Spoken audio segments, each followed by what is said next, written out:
let's get into the Heat. I need to get this off my chest when we talk about the Heat, okay?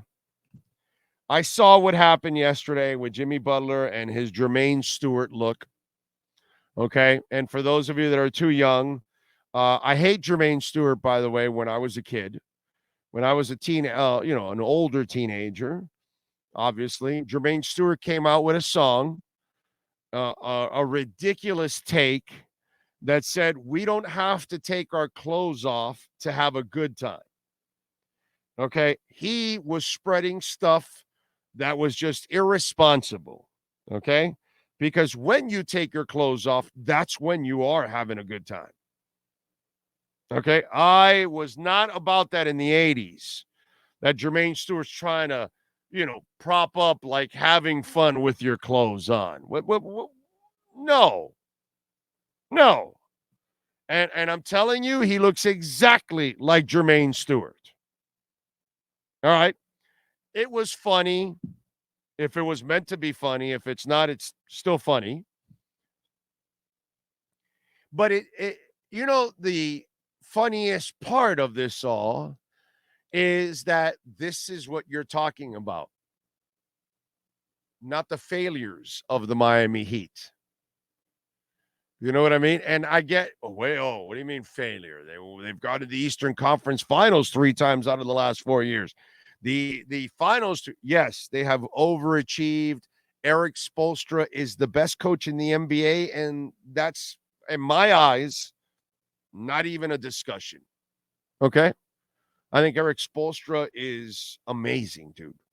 He really is. I think he's the best coach in the NBA, period. Better than Pops, the best. Okay? So that's why you have overachieved. And as I've said, I've been pretty consistent about this lately. Eric Spoelstra has bailed out Pat Riley lately. And you could talk about, Jimmy Butler looking like Jermaine Stewart. You can like his look. You can hate his look. You can whatever you want to get into political aspects of it, because I know that's what's happening right now. You know what I mean? You have some people that are mighty insulted by Jimmy Butler's look or whatever. I don't really give a shit about it, to be quite honest. Do you know why? It's a distraction from the real failure. Okay? The real failure is that Pat Riley can no longer recruit whales anymore. That's the real failure. I love Pat to death. He can write his own ticket. He can leave whenever he wants. I'm supporting Pat till death do we part. Okay? I'm a Pat Riley guy through and through. So he can leave whenever he wants to leave. But I will admit this. He has not been able to recruit anyone since Shaquille O'Neal. Okay? Dwayne Wade brought Bosh and LeBron. Dwayne Wade brought Jimmy Butler. Well, what has Pat done, bro? What whale has he brought in? And he has had 5 years to find a whale to team up with Jimmy Butler.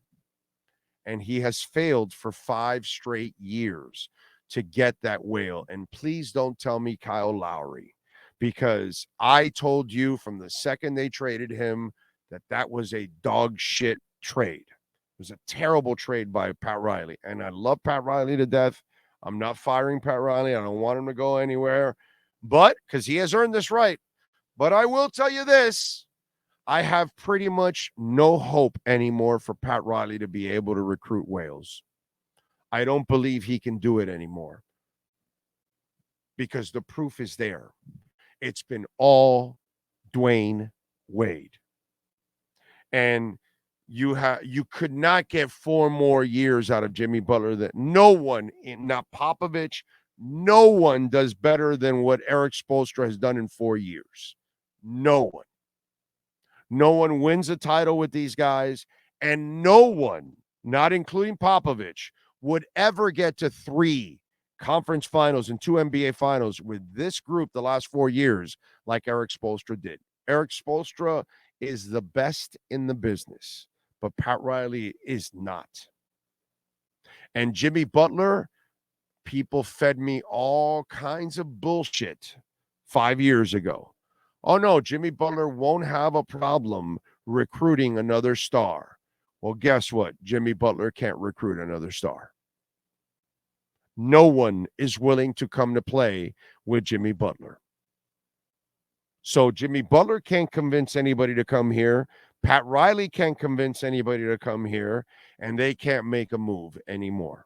Now, you're going to have another great season because you have the best coach in the NBA. You have enough talent to make noise. They will overachieve like they always do. Would we be surprised if Jovic or Jaquez contribute more? No. Would we be shocked if Duncan improves even more than he did last year? No. Would we be surprised if Highsmith becomes a better player? No. Would we be surprised? I get it. From within, Eric Spoelstra will do his best because he is the best. But when it comes to the front office and ownership, I am not convinced anymore. No, I'm sorry.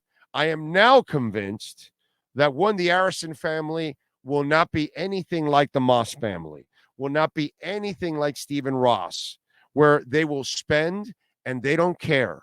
They are frugal. They will be very deliberate about how they spend. And it'll only be in particular situations. They are not willing to take any kind of chances or risks. They are not going to gamble on an Higuain. They are not going to sign a Russian goaltender to a $70 million contract. What you see from Doug Sifu, what you see from Vinny Viola, you will never see from Mickey Arison and his family ever. What you see from Stephen Ross, you will never see from the Arison family. What you see from the Moss family, you will never see from the Arison family. They will not go out and go crazy and spend. They will not take chances. They will be very deliberate and only take calculated chances. And that's it. And if they are not calculated chances, they will not be rolling the dice. They will not. It will not happen. And it's been proven over and over and over again. Lately, they penny pinch more than they're actually thinking about championships. And Pat Riley, unfortunately, can no longer recruit. It's been 2004 or 5. Was it Shaq when they brought him in? Was 04 or 05, Sean? I'm not sure. I want to say it was 04 because 05 they lost, and then 06 they won, right? Isn't it like that? I want to say. Either way, it's been 20 years since he brought a whale here. 20 years. It's over. It's over. Okay? If Eric Spoelstra does not create miracles in the kitchen, it will not happen for the Miami Heat anymore. Yes, sir, Sean. July 14th, 2004. Okay. Since July of 2004, Pat Riley, it's approaching 20 years now. He has not been able to recruit a whale anymore without the help of Dwayne Wade. So you could talk about Jimmy Butler's haircut. You can talk about Jimmy Butler all you want. It is, and you can talk about all this stuff. Nobody is talking about the real issues going on with the Miami Heat, unfortunately. They're still better than most. They're still a great organization overall. They're still going to win games, but they are no longer committed to greatness. They no longer can achieve greatness because they don't have the tools to do it anymore. They don't have aggressive ownership. They don't have a general manager that can, or president that can no longer recruit whales, and they don't have what they need to assist the best coach in the NBA to get that championship. He'll do the best he can with what you give him, but you're not giving him enough. And he overachieves every year with what you give him. The Heat never, ever play to their abilities. They always overachieve and play above their talent. And that's because of Eric Spoelstra. Eric Spoelstra is the only thing elite in that organization nowadays. Pat Riley is no longer elite in the front office, and Mickey Arison is no longer elite as an owner. He has nothing on Jorge Mas. He has nothing on Vinny Viola, and he has nothing on Stephen Ross. I see crazy, unrelentless commitment from those three men. I do not see that from the Arison family. It is no longer crazy, unrelentless commitment to trying to win. It is all deliberate. It is all the kind of approach to, are we making money? Are we not taking any kind of crazy risks? And so if you want to play frugal and you want to play safe, then you're not getting anywhere. If your president can no longer recruit whales, you're not getting anywhere. Okay? But you'll be relevant as long as you've got that guy creating miracles. And that is Eric Spoelstra. The only thing that's left elite on the Miami Heat. Only thing. And I'm talking about ownership, I'm talking about president, and I'm talking about head coach. I'm not talking about any of the players. The only thing left elite out of those three is Eric Spoelstra. The performance by Pat Riley is not elite anymore. He can't bring the elite anymore without Dwayne Wade's help. That doesn't count. No other team is helped by a former player or current player like Miami has for the last whatever years now with Dwayne Wade. And maybe Pat Riley only got Shaq because Shaq saw that it was Dwayne Wade and he goes, yeah, I'll go there. But I'll give Shaq to Riley. Okay? But I can't give him anything else because it was all Dwayne Wade. So you can go ahead, talk all you want about his haircut, talk anything you want, and everybody wants to dodge the real problems, the real reasons why the Miami Heat cannot win a championship. Those are the real reasons. Nobody's willing to say it because I'm the only one that usually has the balls to say these kind of things. You know what I mean? And I love Riley. I'm not saying it, but I'm just telling Pat, I love you, brother, but you can no longer recruit the big guys anymore. Can't, sorry. I got to call it like I see it. That's what I do here on this show. I did the same thing with Dale Talent. Nobody had the balls. Nobody in the Panther organization, none of the beat writers, nobody on the flagship station, nobody. Everybody was terrified. And I was the only guy that had the balls, and I put him right on the fucking table, and I said, you got to fire Dale Talent. He hasn't done shit here. He hasn't done shit here for 10 years. Get rid of his ass. He's overrated. Hey, we all get there. We all get there. It happens. You can't do the job you used to do at the level you used to do it. And you got to move on. And I don't care if you're Don Shula. I don't care who you are, Chuck Noll. I don't care who you are. You lose it at one point. Is what it is. And it just seems like Pat Riley does not have a fastball and has not had a fastball in 20 years. But nobody's willing to admit it anymore. Nobody's willing to say it. Love Riles to death. Write your ticket, man. You can leave whenever you want. You've done more than enough for this franchise. But unfortunately, you're not getting the job done. And the Arison family, if you're really going to take this approach, you're better off selling the team. Let's be honest. If we're going to take the frugal approach, if we're not going to be aggressive, if we're not willing to lose money, then you're not willing to win. You know what I mean? So I'd rather you take chances because you're a billionaire. But as I've said this before, penny pinching billionaires, not a good look, bro.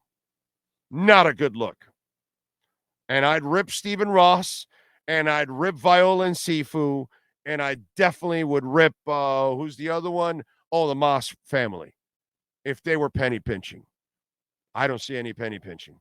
I see a relentless commitment to winning. Okay? And the Moss family has made a shit ton of mistakes the first couple of years. But it didn't stop them from learning and then getting better until they get it right. And that's what they're in the process of because they bought a new business. And Viola and Sifu, they've made their mistakes too. But there's a crazy commitment to winning, right? Bob was not a good signing when it's all said and done. But you got to admire that they went after it. Because at that moment, they thought they were a goaltender. We all thought, you get that goalie, yeah, they could get over the top. It didn't happen. We're all wrong. But damn, you admire the shit out of that, don't you? They go and trade for a couple guys, 2 years ago that they knew that they were going to lose them probably at the end of the year, and they still made the moves to try to get over the top. And they continue to make moves now. They went and got Tkachuk last year. So 2 years ago, they make some moves. Even though they're going to lose guys, last year they make the Tkachuk move. That is a crazy level of commitment. That's what I love out of Ross. That's what I love out of the Moss family. That's what I love out of Viola and Sifu. I don't see it with Mickey Arison. I don't see it. Sorry.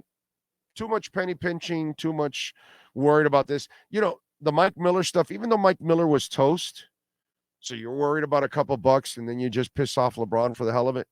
Even though LeBron's an idiot for all that kind of stuff, but dude, if you want to keep him, you got to have a crazy commitment to it. So you were so cheap that you were worried about the Mike Miller thing instead of taking care of your players. And if it was going to piss off your most important player, why do it? Because you're cheap. You're a cheap billionaire? Not a good look. So keep talking about Jimmy Butler's haircut. You go ahead. That's exactly what they want you to do. Same thing in politics. They want to keep you in these culture wars. The Democrats and the Republicans keep you in these culture wars. Meanwhile, they're destroying our economy. Both of them. But no, go ahead. You go ahead and fight your culture wars. Yeah, that's what they want. Keep the little cat busy with the little toy while you sneak the fish into the house. Yeah, keep it busy with the little toy. Stay stupid, America. That's how they want you. Stay stupid.